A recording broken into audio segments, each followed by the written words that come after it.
Hi, Melanie. Hey, how are you? I'm awesome. Thank you so much for joining me and others watching. My name is Eva Forde, for those of you just joining, and I am here to help social workers really figure out the nuts and bolts of how they can turn their passion into profit. And my guest today, you, Melanie, I think you're the perfect person to start this conversation off with. And, again, I just want to thank you so much for agreeing to this interview. Just as a little introduction for those that don't know you, Melanie Yost, you're an author, you're a speaker, and you're a business mentor for what I like is you say motivated business owners who are ready to break through to the next level. And I love that, especially the fact that you're a social worker. And so, we speak the same language, but I love that, you're a business mentor and coach. So again, thank you so much for being here. Thank you for having me. So I was really interested to talk to you because you have done what I think more social workers need to do, or could look into, which is you've found a way to link social work with business to actually create income. So could you tell us a little bit about what led you into social work, number one, and then what encouraged you or made you think about going actually into business for yourself as a coach? Or I mean, I know you do your business, you do other business as well, but what led you to marry those two things? Well, what happened was from the time that I was, I don't know, little, I wanted to make a difference in the world. I didn't know how that I was going to do that. So when I was in 8th grade, I was going to be president of the United States, and thank goodness I rethought that. But I knew I wanted to make a difference. So I majored in Spanish in undergraduate school. Okay. And I was going to be a college professor, and I decided I did not want to do that. So I spoke with a career coach, and she said, if you could do anything, what would you do? And I said, I really want to be a counselor. And so I looked at my options, so I picked my MSW because it had the most options. So that's how I got into social work, and I just loved it. I absolutely loved the variety, the people. I specialized in family and children and did a lot of family therapy. So I loved the variety, the people, the institutions, I just loved all of it. And then I got burned out on my business model because I was in private practice. I worked for an agency for a while, and then I went into a group practice, and I went into my own solo practice. And what prompted that is I learned in the group practice, I learned a lot about how to run a business, and I learned a lot more about how not to run a business because I was on the board there, privy to a lot of the business decisions. So when they were making decisions that just were not in the best interest of the practice or the clients, I left and went on my own. And I had fabulous people help me. So that's how I decided I wanted to start my own business and work for myself. Okay. And how long ago was that for you?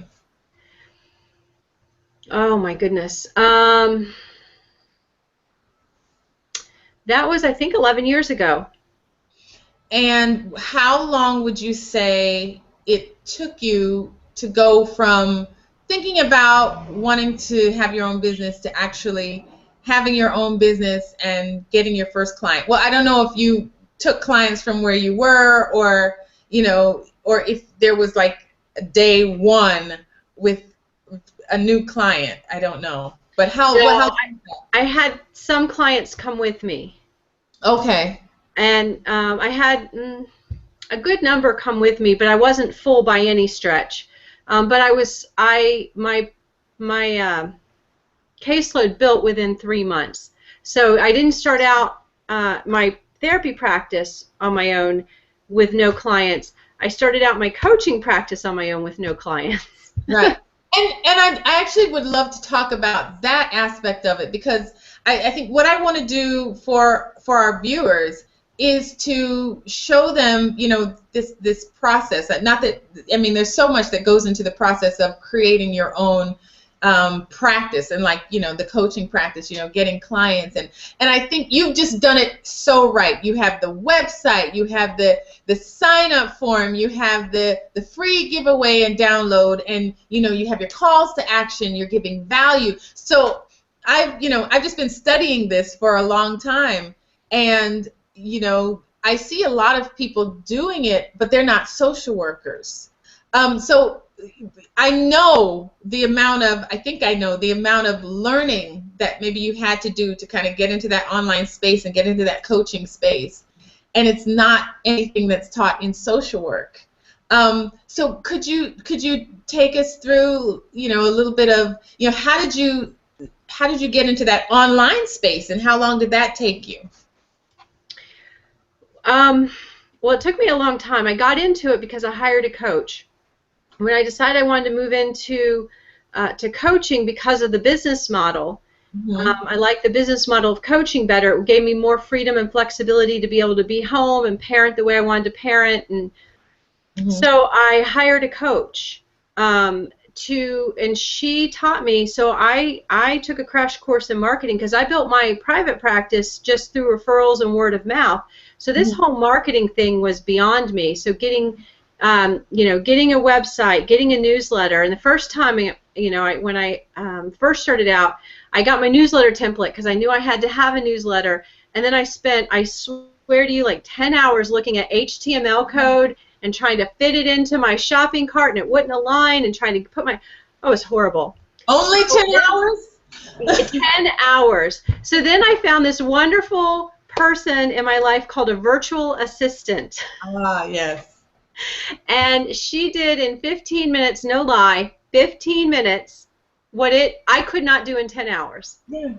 So then I did my website, but it took a while to get my messaging to figure out, and I'm still figuring out. I'm shifting markets, and so still figuring out is always a work in progress. And on my new site, figuring out really where I want to go and all of that stuff. So it's a continual learning process. But I hired a coach who really knew how to do those things. And I love that. I love that, as a social worker and a professional, and as someone who was counseling other people, you still saw the value in asking for help. Yes, absolutely.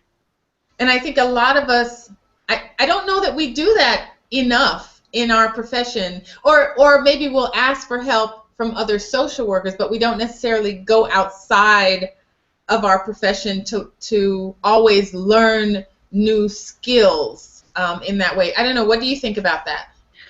I agree, and I think that a lot of times therapists and social workers really stay within their community.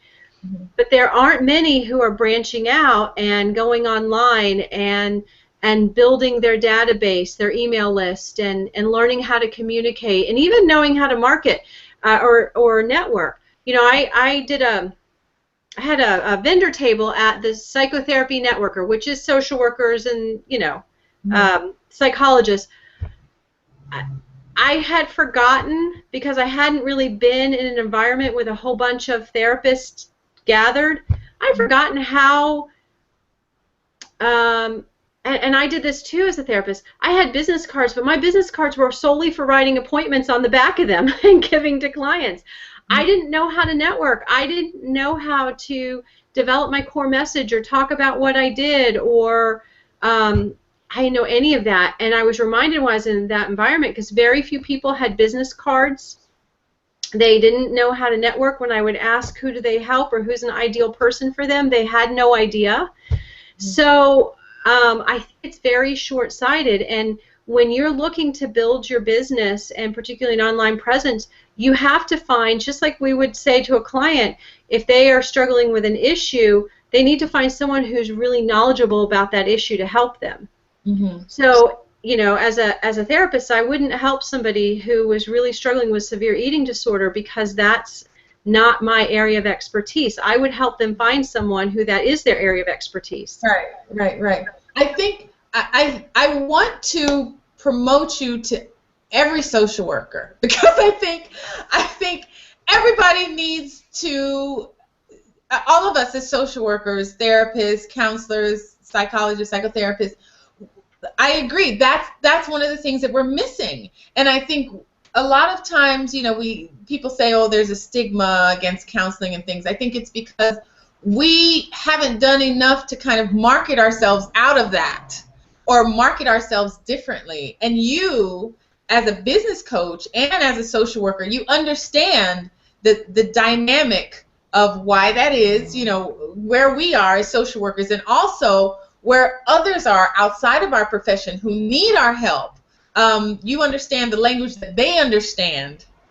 And we're speaking our own language. We're not speaking their language to be able to attract them.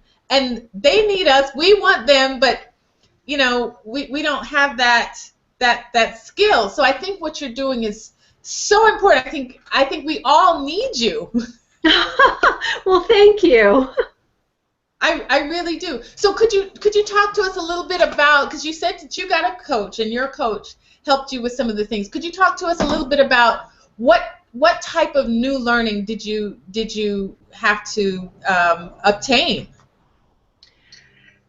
Wow. Well, like I said, I hired a virtual assistant, so she did a lot of the back end stuff, the technological stuff that I'm not familiar with. But I had to learn there are systems and processes for developing a freebie and getting that up, and then there's autoresponder sequences, and then content, and there's all of that plus the core.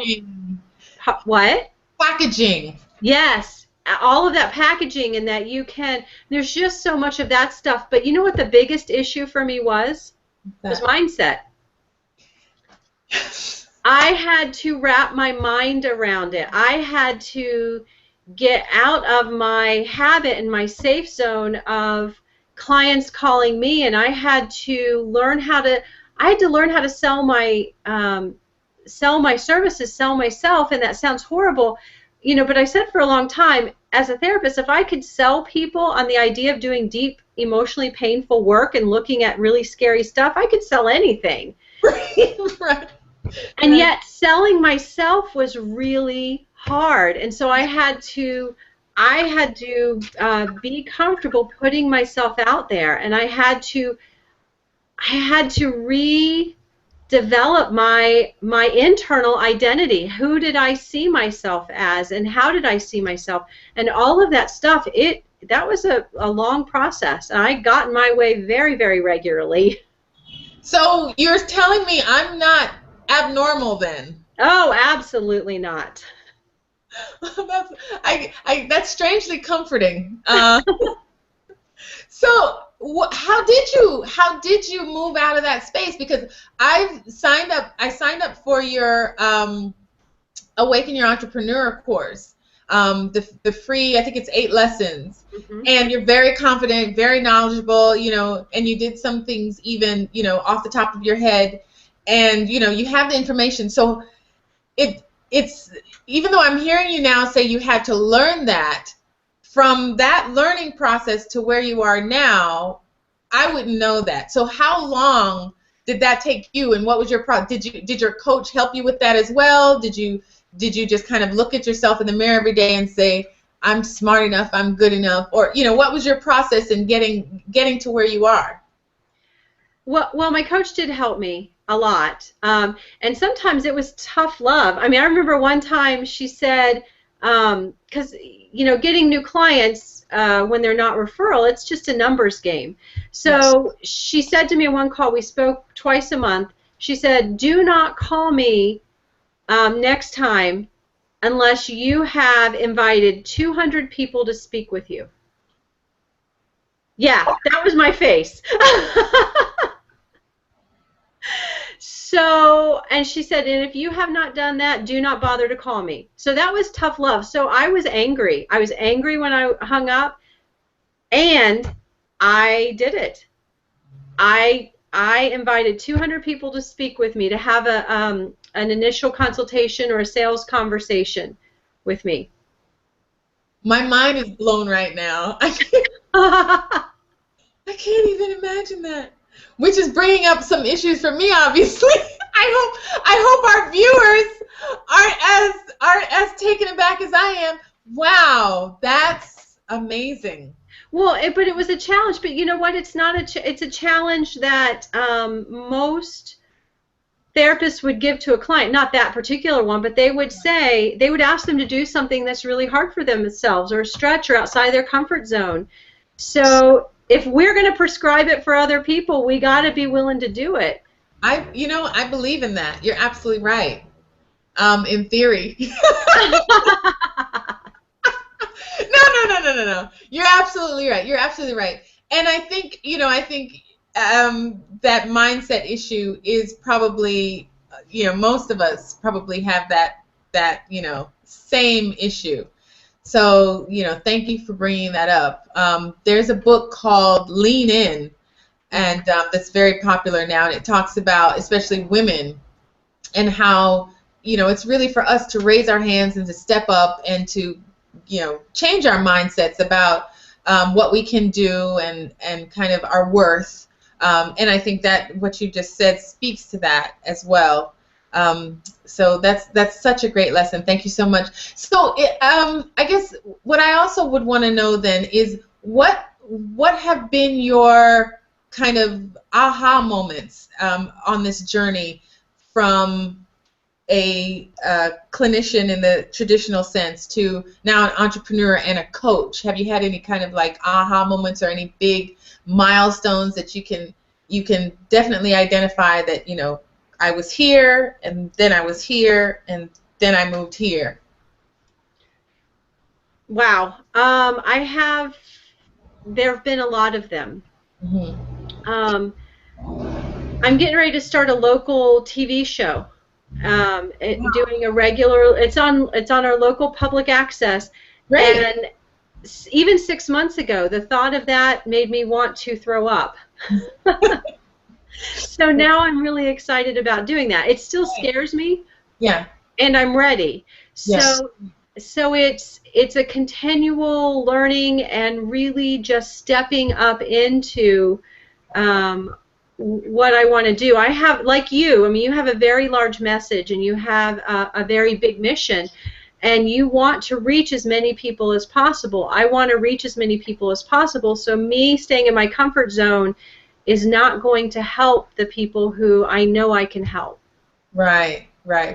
Good. That's amazing, and congratulations for that. I hope we'll be able to see them, even though you said it's local, maybe they'll have some online or something. I think whatever it is, if you're doing it, I'm there.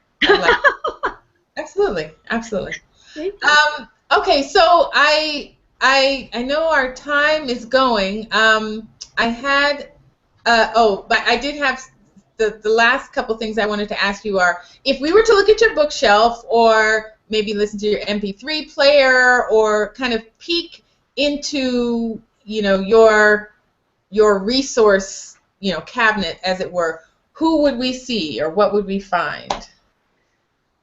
Oh gosh, I have a stack of books on my nightstand and bookshelves full of books. I love books. So I love, have you read The Big Leap? I haven't. I've heard about it.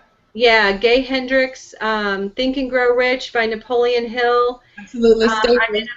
I'm in a mastermind group, and we're currently doing The Science of Getting Rich by Wallace Wattles. Absolutely. I've got those kinds of books. Conscious Capitalism, Firestarter Sessions. Yes, Danielle Laporte. Yes. Yes. Yeah. Plus, I'm looking up here. I've got bookshelves up here. So the Abraham Hicks stuff. Yay! You're an Abraham Hicks girl. Yes. Plus, I have lots of stuff on natural health and healing. So I've got a whole bunch of stuff. Awesome. Those are great resources, and 99% of them I know, I've read, I follow. So good stuff. One of the things I mentioned to you yesterday when we talked that I really appreciate about you is that you don't just approach business or this work from an out of an outside view, but you're also very aware of the inner game and of the spiritual component of Yes. things. Could you tell us about that and why that is so important for success, whatever success means to people? Well, I really love that you said whatever success means, because, so I want to say this first. Success is however you define success is really important, and don't let anyone else define success for you. Because there are lots of people out there that will tell you unless you're making 6 figures or 7 figures, you're playing too small.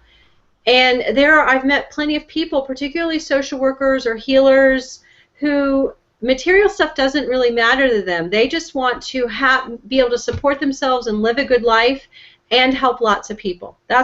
So that to them is success. So I wanted to say that. So thank you. Right.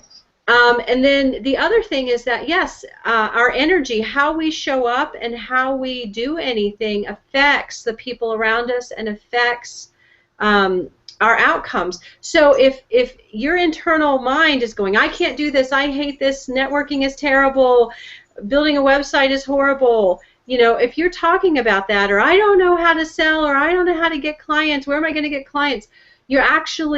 That's affecting your energy, and that affects how you're showing up in your conversations, and it affects how people are going to respond to you. Mm-hmm.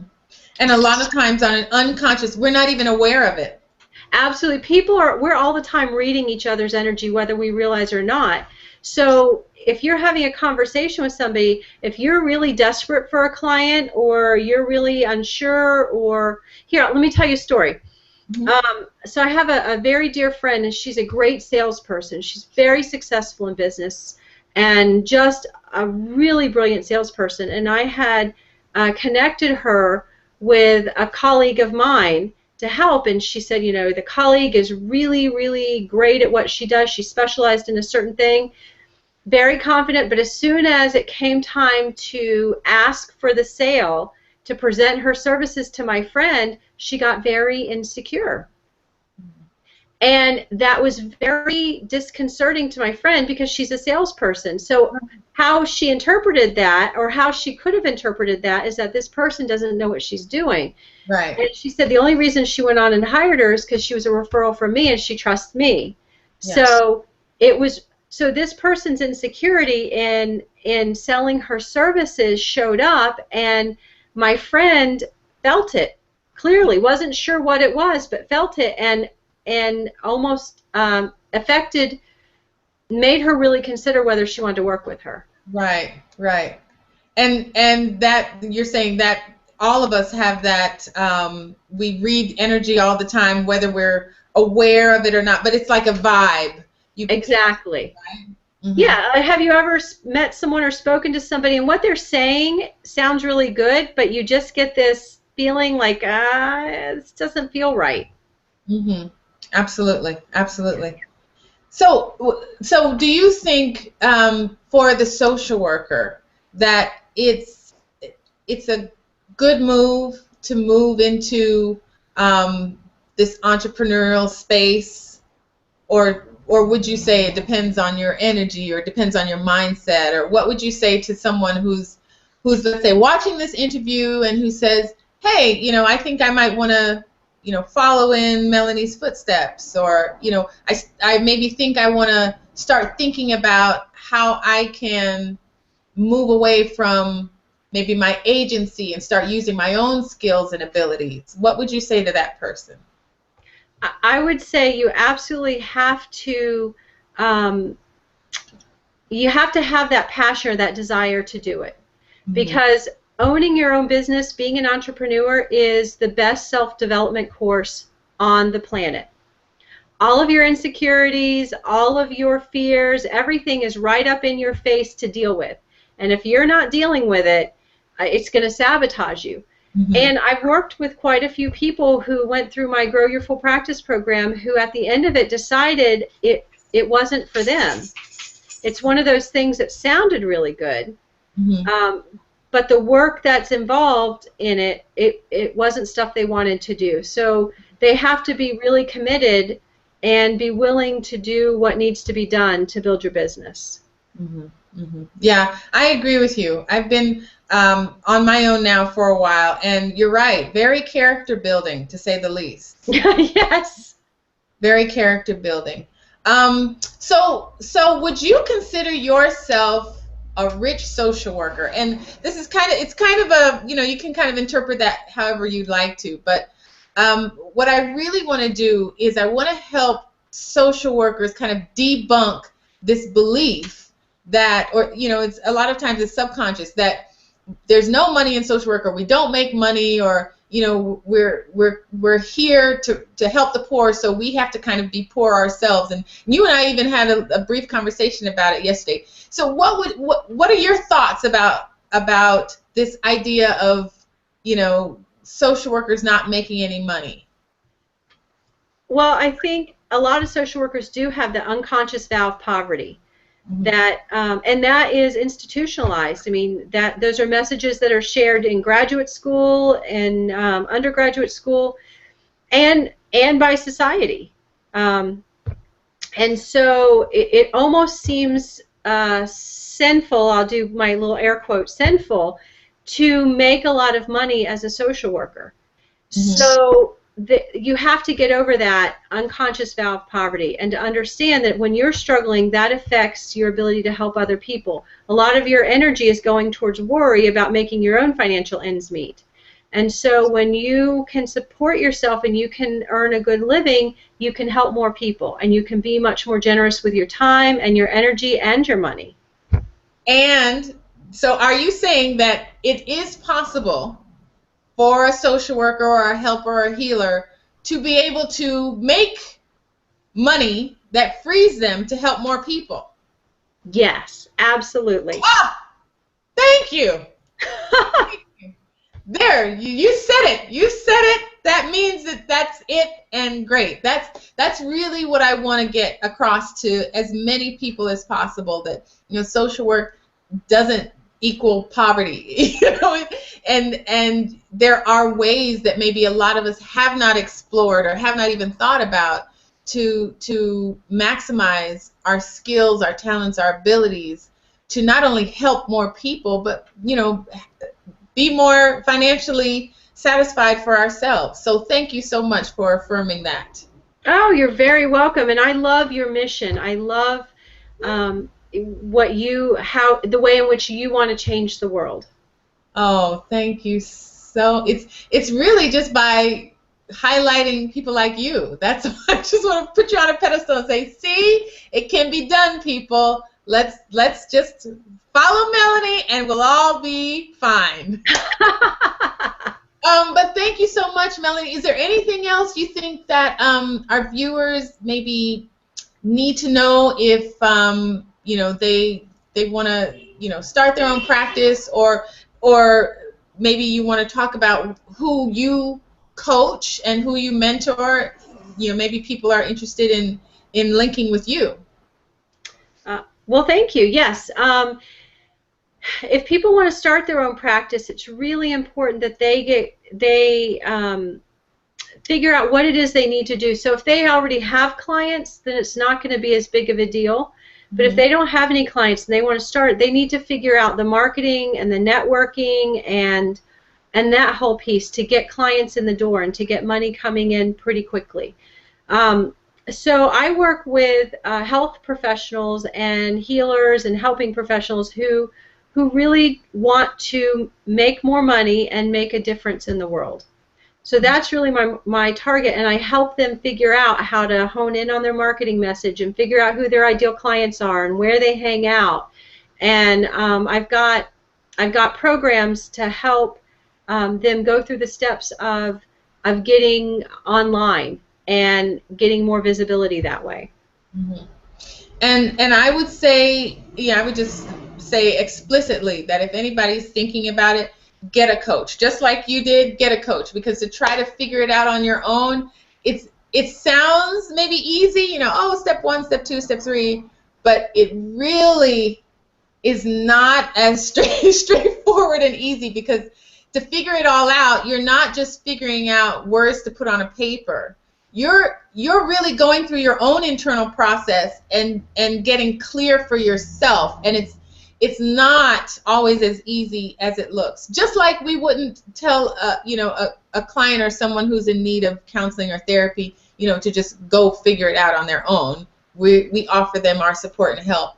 I'm just telling everybody, definitely, if you're looking for a great coach, sign up for Melanie's program, and hopefully this interview will also encourage others to check you out. So thank you so much for being our guest today. My guest today, I really, really appreciate it. Love this interview so much. Really appreciate the work that you do, and just you have all my gratitude. So thank you again so much. Oh, it's my pleasure. Thank you for having me. You're welcome. And with that, we will end our discussion today with Melanie Yost. Thank you for watching, everybody. Take care and be good to yourselves. Bye. Bye.